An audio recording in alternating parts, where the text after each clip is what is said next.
Ma'am, pahiram ng inyong expression. Marami kasing parang naluluka.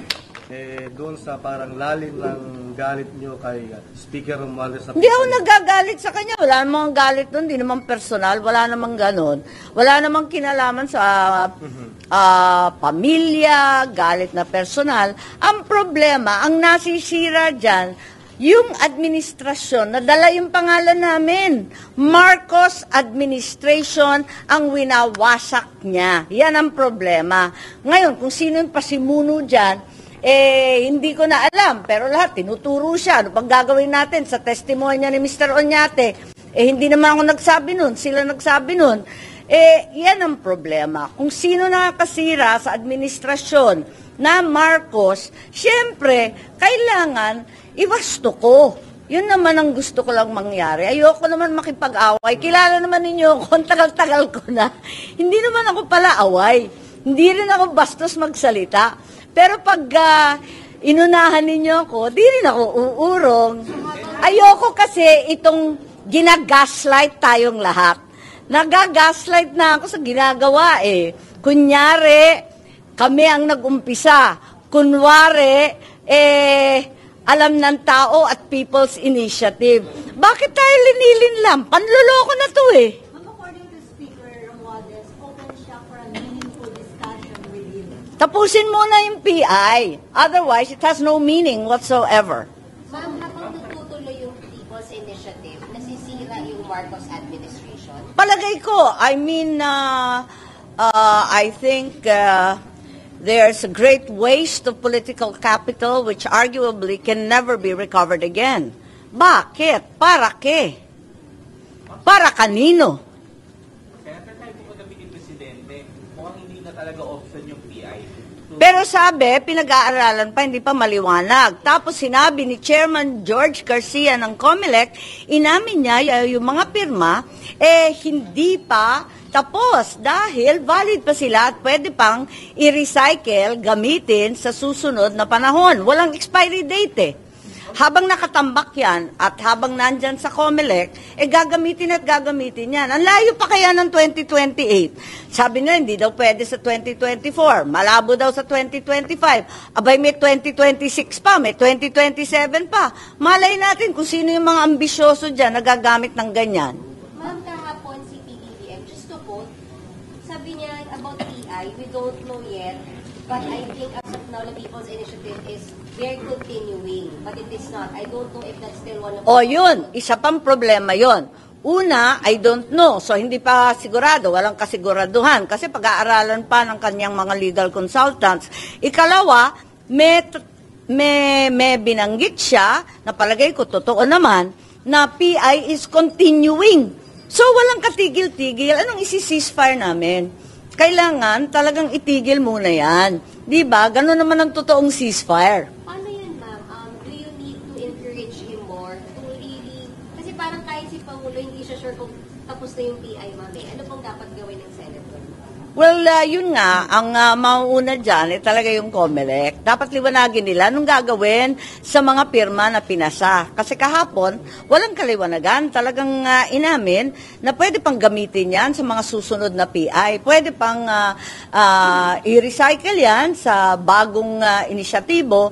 So, hindi pa siya patay. Hindi pa siya linibing, ika nga.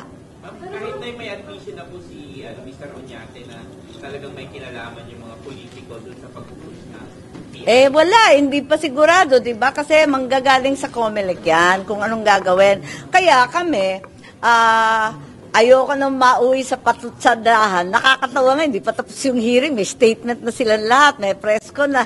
Hindi naman ako nakikipag-away sa mga congressman, natatawa nga ako kasi di pa kami tapos andyan na banat na ng banat At nagkakamot nga ako ng ulo. Sabi ko, nakakatawa kayo wala namang binanggit na pangalan Bakit lahat kayo naglulundagan sumasagot? Kaya, ewan ko, baka may feeling demonyo dyan, may feeling kapal mooks, ewan ko. Natawa naman ako. Yung meeting ni Mr. Oñate with the Speaker, yun na po ba yung katibayan na si Speaker talaga ang nasa likod ng PI? Inamin niya inamin kasi niya na bahay ni Speaker, tapos lahat ng dokumento, kinuha daw nila doon. Tapos, andun kasi yung mga papeles, di ba? Hindi lang pagkain, hindi lang mismo ang party. Tapos, kompleto, sina Congressman Saldico, lahat ng iba.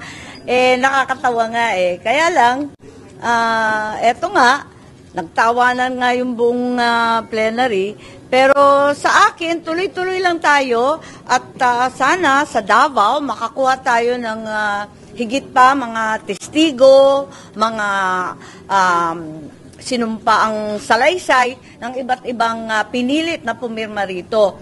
Isa pa, kailangan pa natin ng isang hearing kasi importante masyado yung Attorney Anthony Abad.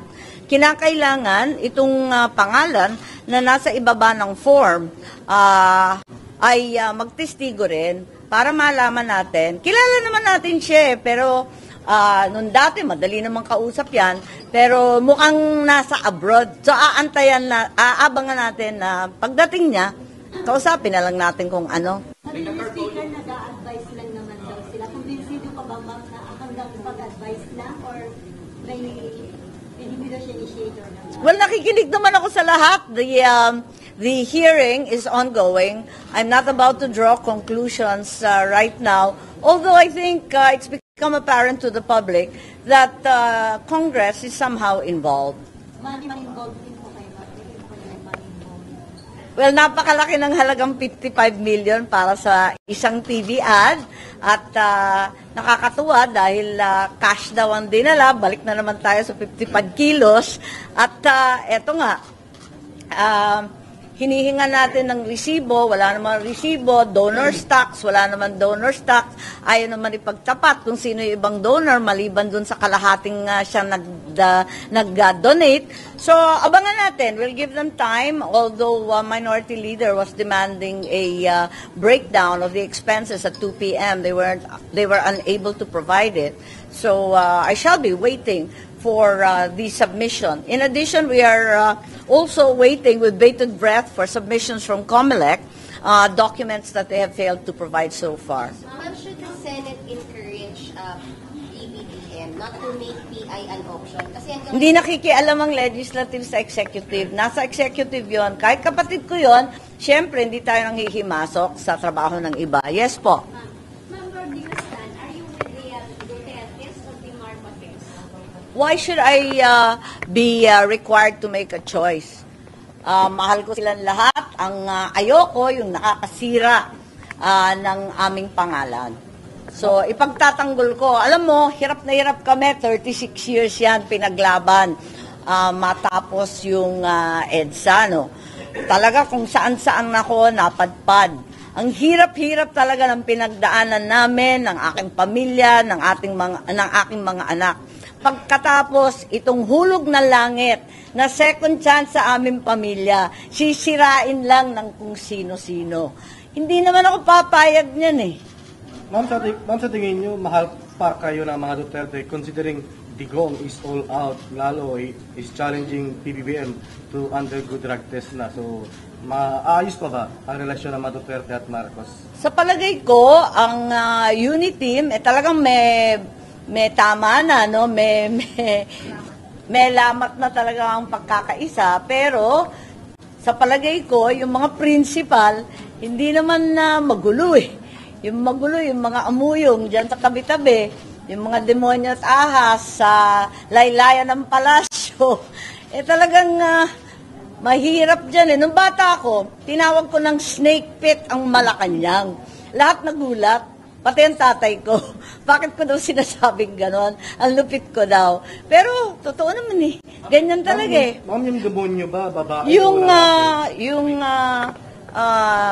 Ano ba yung tinatanong mo kanina? Ang dami mong tanong, sunod-sunod. Mahal pa ba kayo ng mga Duterte at kung magkaayos pa ba yung pamilya nyo, considering na si Digong ay medyo iba na? Matagal na naman. Okay lang naman yung mga principal. I think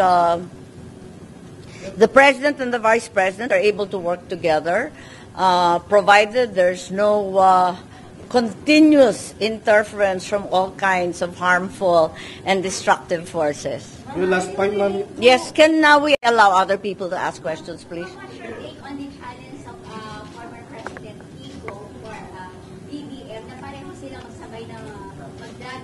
May ganun ba? Hindi ko narinig, pasensya. Wala akong alam sa drugs kaya hindi na ako sasama dyan kasi talagang sobrang ignorante ko riyan. Sila na mag-usap. Senator, yung testimony po ba ni Mr. Oñate kahapon, di ba dapat tapos na yung boxing si Halambino case Marino na kapag nakialam yung politiko? Hindi, pero mismo yung presidente nagsabi na tuloy-tuloy pa rin. Natuloy-tuloy pa rin yung PI. Tapos, hindi pa sigurado kung patay na yung PI initiative, pag-aaralan pa. At yun nga, yung COMELEC. Ano bang gagawin dun sa mga pirma na naibigay na? Ano bang gagawin sa mga taong gustong i-atras yung kanilang pirma? Meron bang sistema para i-withdraw yung signature? Lahat yan tinatanong ng tao Kasi yung nagbago ng isip, naliwanagan, na hindi pala ayuda yun, wala palang kinalaman sa batas yun, kundi yung konstitusyon. Hindi pala economic provisions, yung pinipirmahan nila, lininlangan para sila. Lahat yan, mga proseso na kailangan suriin maigi ng COMELEC. Kasi ang labo pa hindi talaga maliwanag kung anong gagawin Pero ma'am, dahil nga po dun sa mga meeting with the congressman, meeting with Speaker Romualdez, hindi po ma'am dapat basis na ito ng COMELEC to dismiss outright whatever they are receiving kasi nga may participation na ng mga congressmen. Yes, I would have thought so. I asked the chairman that, given the very, very clear testimony, videos, photos, many of which we derived from the media, it's clear that the campaign was misleading and deceptive and even involved bribery. That being the case, they should dismiss outright and disregard all these signatures that have already been submitted. Ang liwa-liwanag naman, hindi naintindihan ng tao. Talagang binola sila, may kinalaman sa ayuda, na masasama sila sa listahan o bibigyan sila ng pera. Wala namang kaduda-duda, ang dami-dami nagsalita, at hindi lamang dito sa Metro Manila, andyan hanggang sa Cordillera, hanggang sa Mindanao. Walang linigtas, talaga naman lahat. Ginaslight tayo ng todo-todo. Pagkatapos niyan, tatanggapin ng COMELEC. Sabi nga ng COMELEC, these forms with all these signatures are mere scraps of paper until a petition is filed. Wala nga petition. Wala daw silang jurisdiction. Patanggap sila ng tanggap ng mga scraps of paper. Ika nga.